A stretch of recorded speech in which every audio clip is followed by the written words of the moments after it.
Welcome to the free astrotheology course. All right. So this is usually I do two live streams every day, sometimes three, depending on my schedule. All right. So this is number two.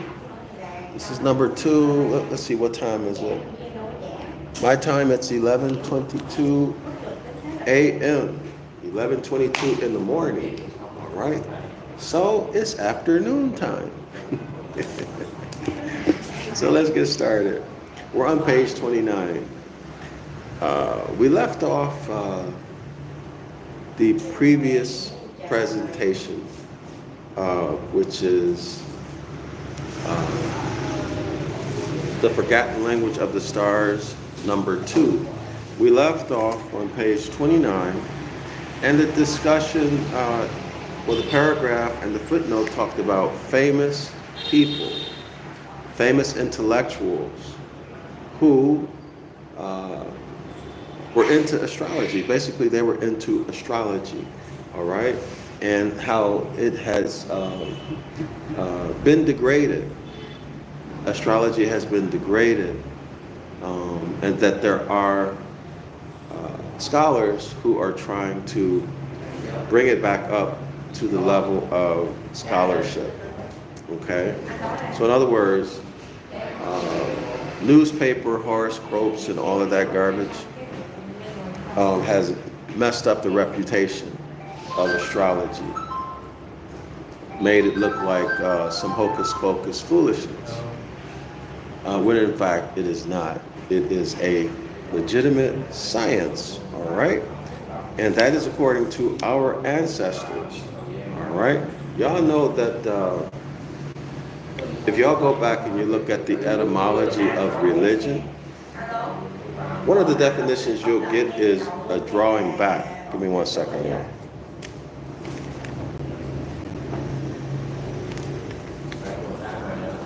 I don't know if y'all, if my connection is there, but give me 1 second.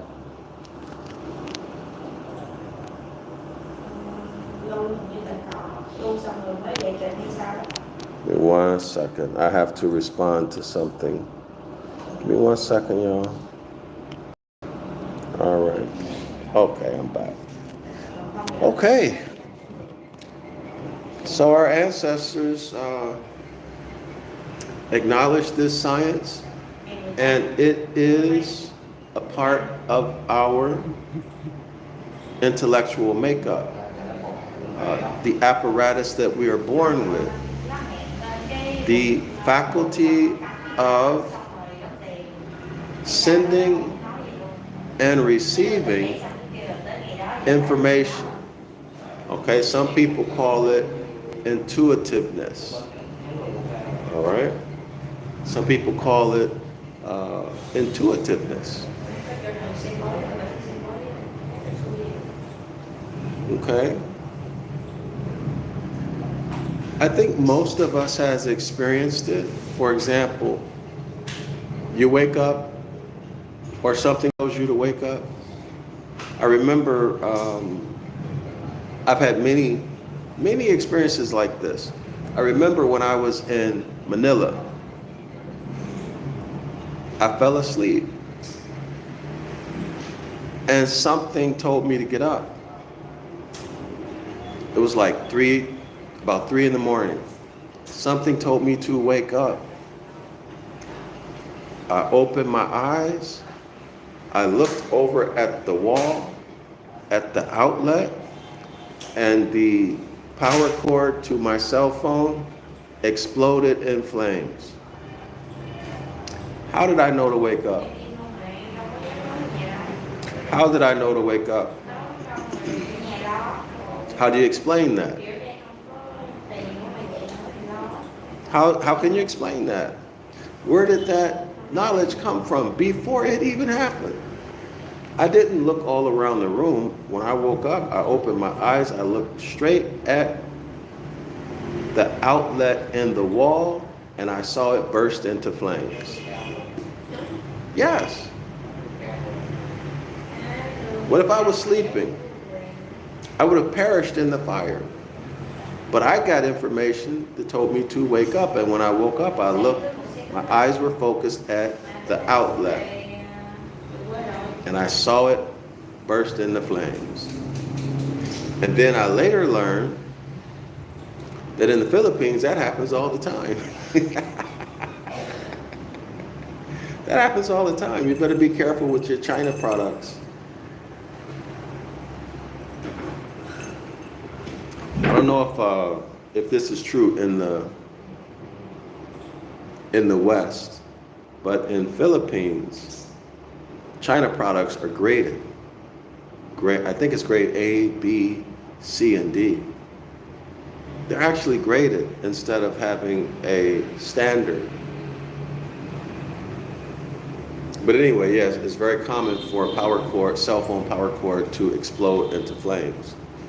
All right? But anyway, that's an example. How did I get that information? Who sent it? How was I able to receive it? See, that apparatus comes with you at birth. Comes with you at birth. It is a free gift. Just like taste. The ability to taste food, right? To smell flowers. These are not essential for survival. They have no evolutionary function or purpose.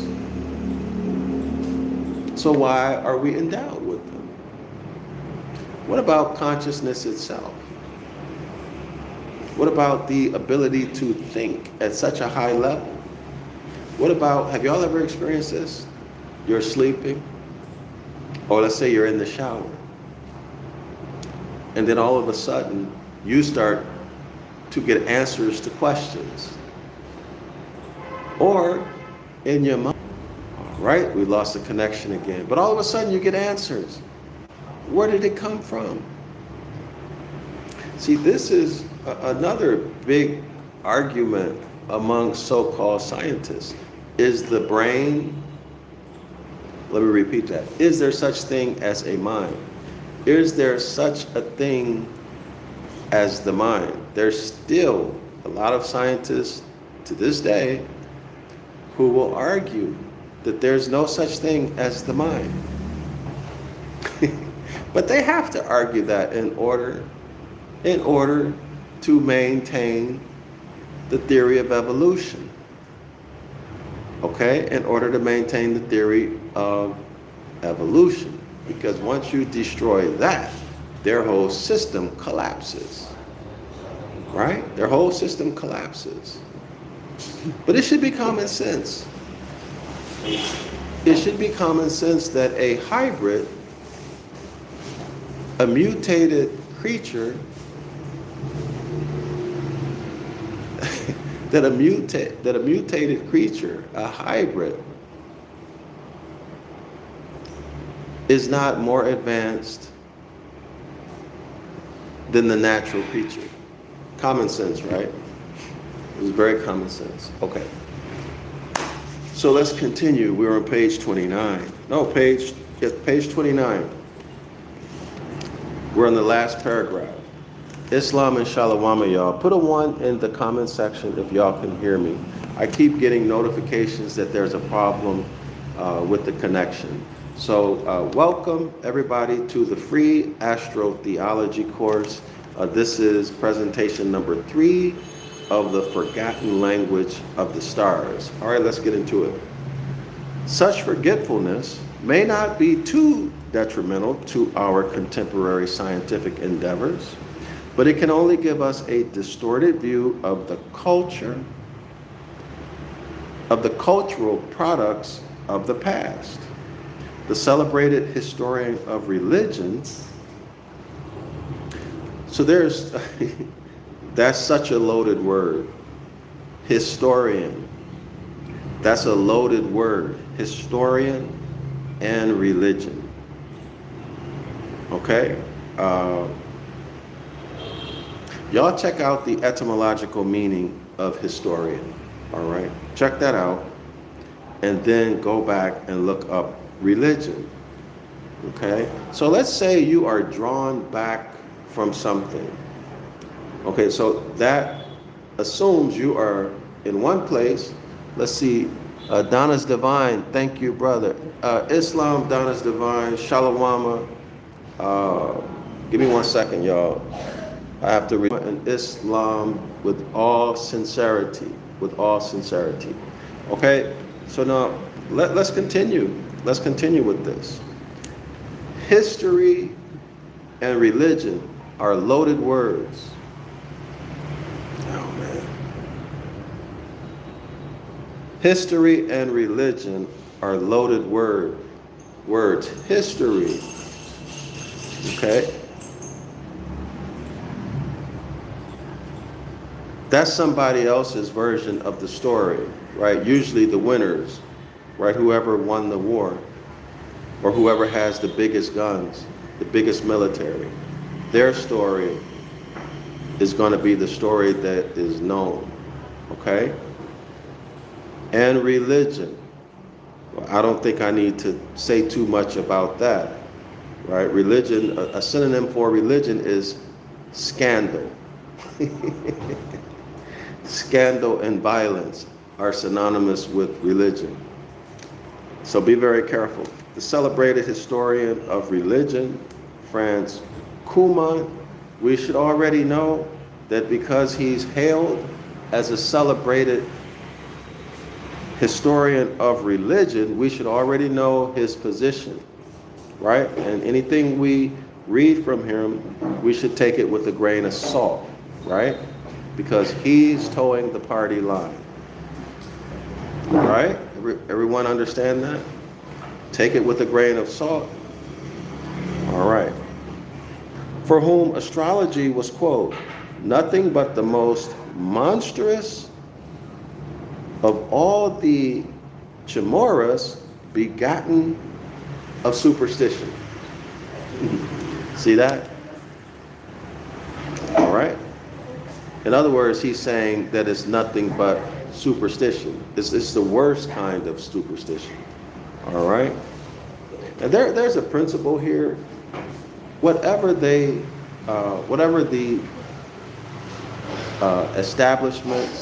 establishment hates, it's probably because it's bad for them and good for us. And whatever they like and whatever they push, or whoever they like and whoever they promote, it's good for them and bad for us. Just like Malik, Malcolm X said, their heaven is our hell. Okay?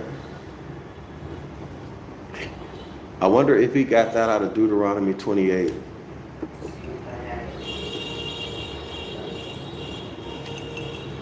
So let's continue. All right. So this celebrated historian of religion, Franz Kuhlmann, admitted that it was, quote unquote, indissolubly linked, that is astronomy, not only to, let me repeat that, admitted that it was, quote, indissolubly linked not only with astronomy and meteorology, man, I'm messing my words up today, but also with medicine, botany, ethnography, and physics.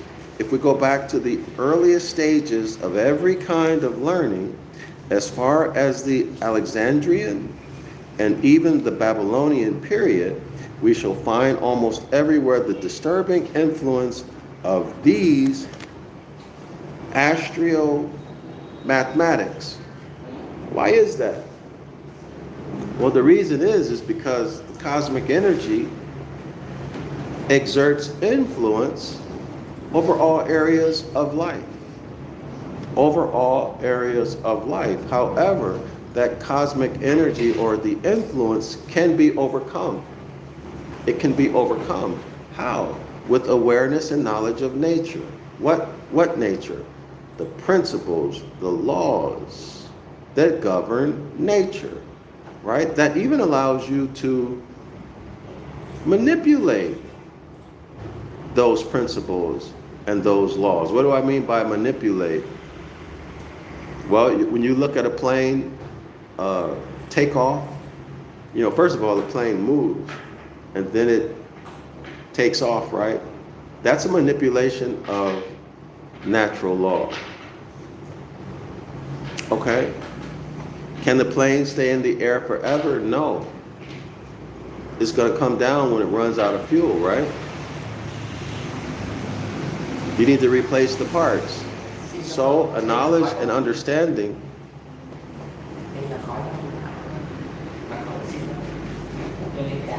All right, so I've noticed that something went wrong. I don't know if you guys can put a 1 in the comment section if y'all can hear me.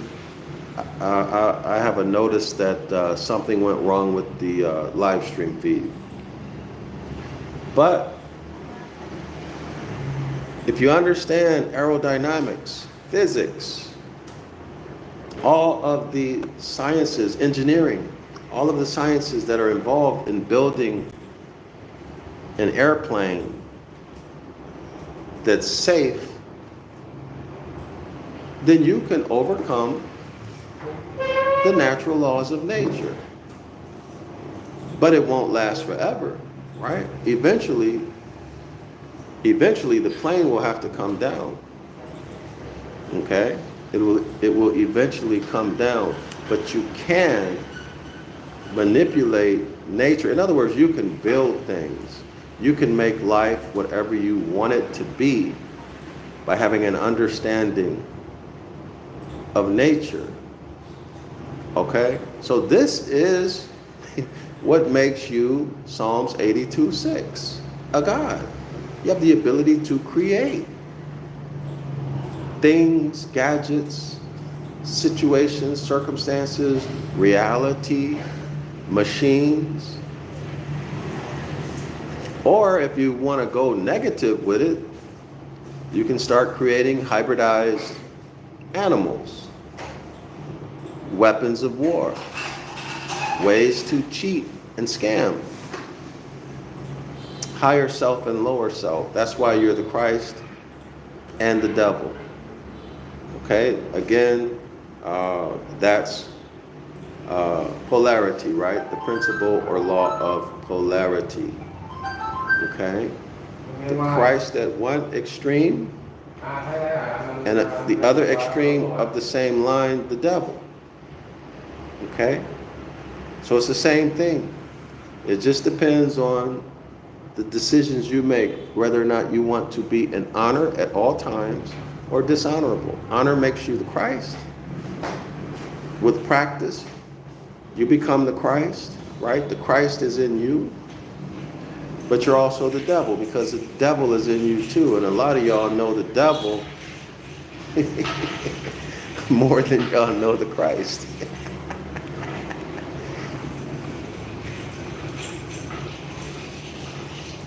All right, so there's grades between the extremes, right?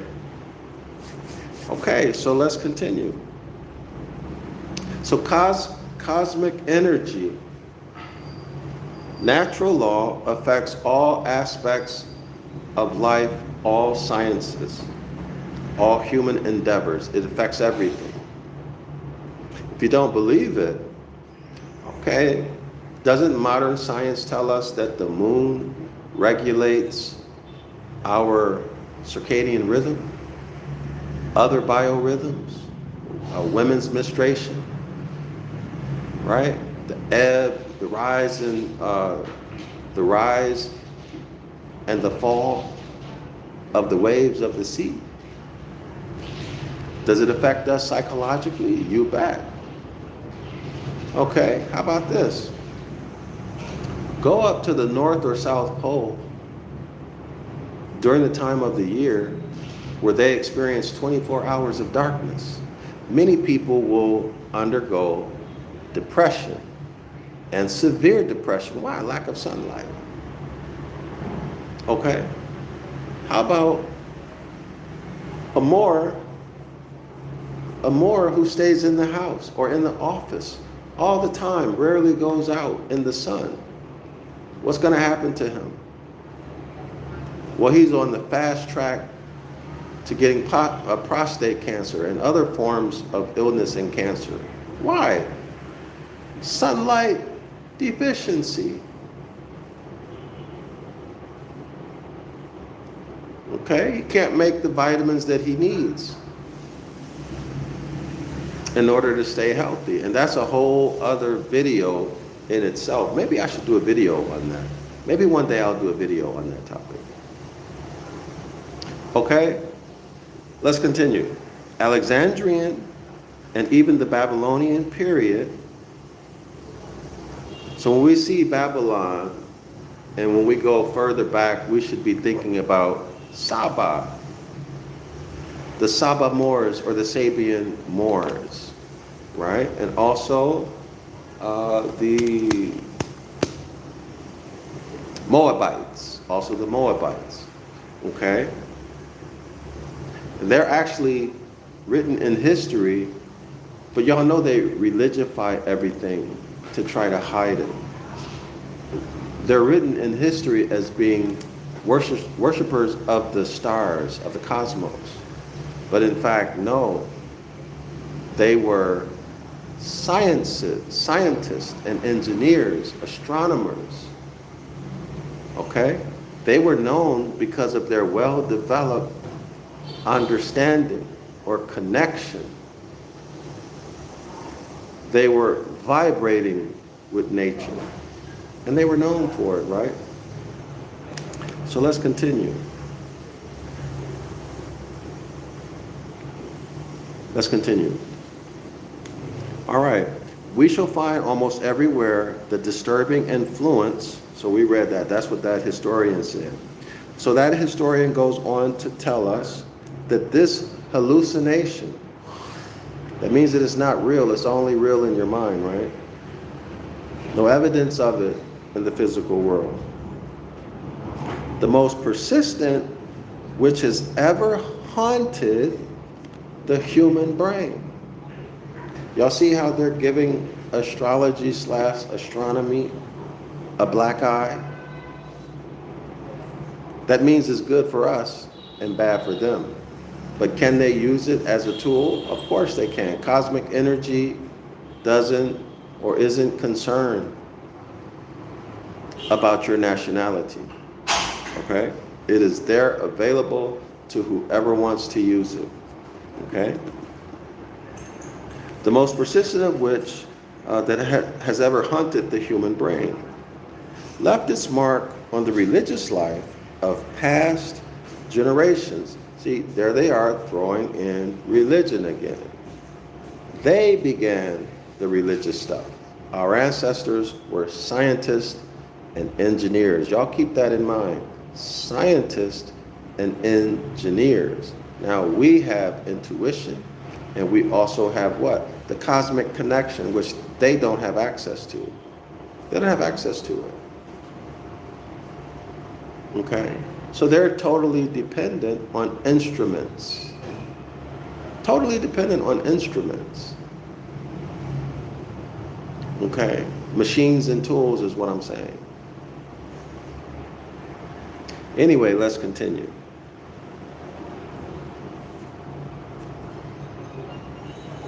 All right. Dominating the religion of Babylon. All right, dominating the religion of Babylon. So I think everybody knows that much of the mythology, this stuff was true. These are real entities.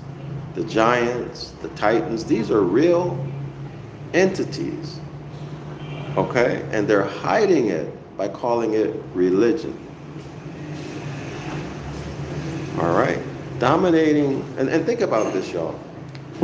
How could Kemet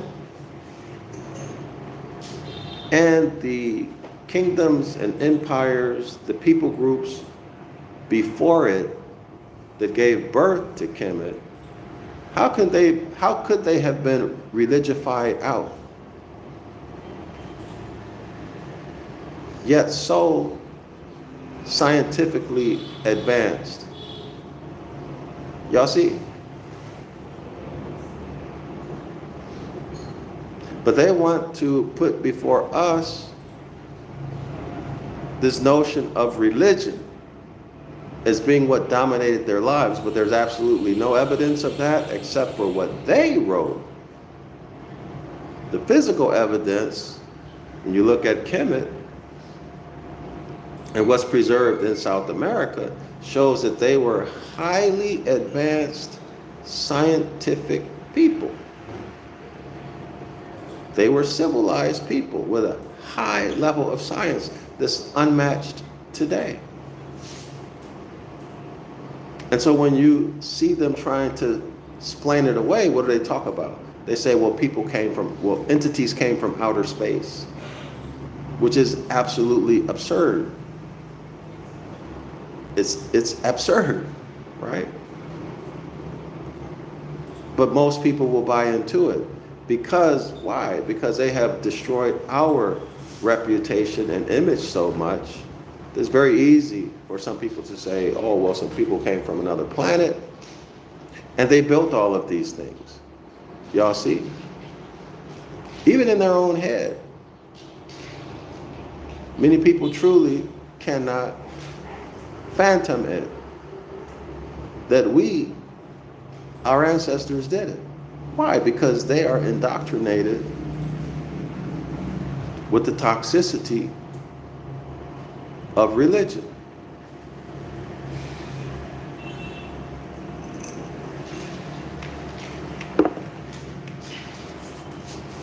All right, y'all? So let's see. Okay, so let's continue. Dominating the religion of Babylon, informing the highest phases of ancient paganism. Y'all hear this? The highest phases of ancient paganism. Now here's another point we need to bring out again. Paganism according to who? Paganism according to Christianity. In other words, if you are not a Christian, you are a pagan. But interesting enough is that Christianity is a collection of pagan practices that existed prior to Christianity. Y'all see the hypocrisy, the duplicity? Pisces, right?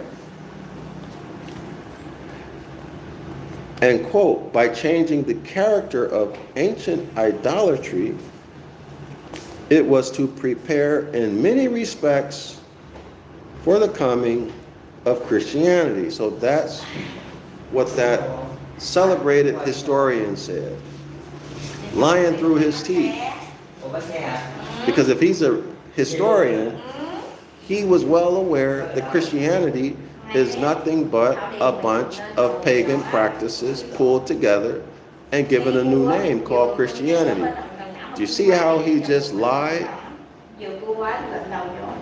Clearly he's lying. Okay? He had to know what I just talked about. Christianity is pagan itself.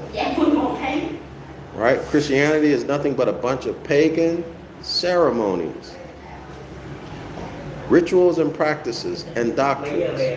They pulled stuff from other religions, and then they had the nerve to call those religions pagan. Steal from you and then defame you.